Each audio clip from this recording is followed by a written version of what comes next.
Não afrouxa a linha não. Pegou. A Mariana, rapaz, ó. Bruta. A Marianona aí.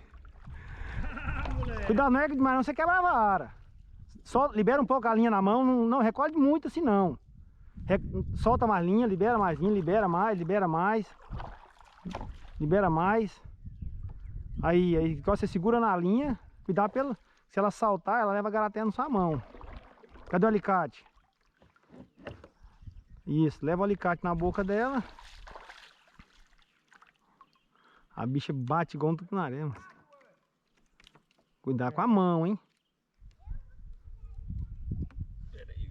Geralmente na parte de baixo. Eu não tô conseguindo. Não é assim mesmo, assim mesmo. Ó, viu? É que eu não tenho domínio com a mão esquerda. Não? Não. Ah, pô, o tamanho dessa Mariana. Isso. Isso. Agora põe a vara no... entre você aí, ó. Pega o alicate, saca a garateia do peixe.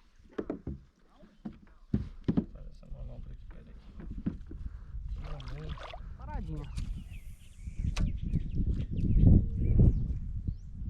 Ó, pegou! Você viu o ataque? Ô, o tucunaré é bom, rapaz! Duane! Aruanã, cara! Que coisa linda! Olha que aruanã linda! Urra! O tamanho dessa aruanã, cara! Opa, opa, opa! Nossa senhora, que linda! Essa eu vou medir ela aí. Nossa!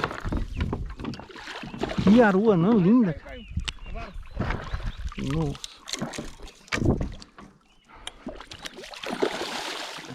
Que aruanã linda, cara!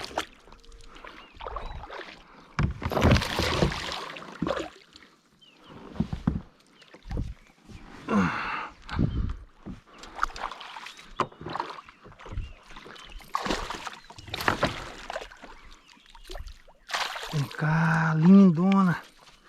Vou pegar você com o alicate aqui. Tá na mão, tá na mão!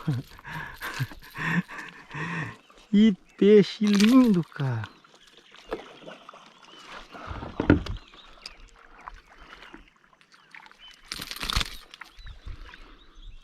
Que loucura, cara!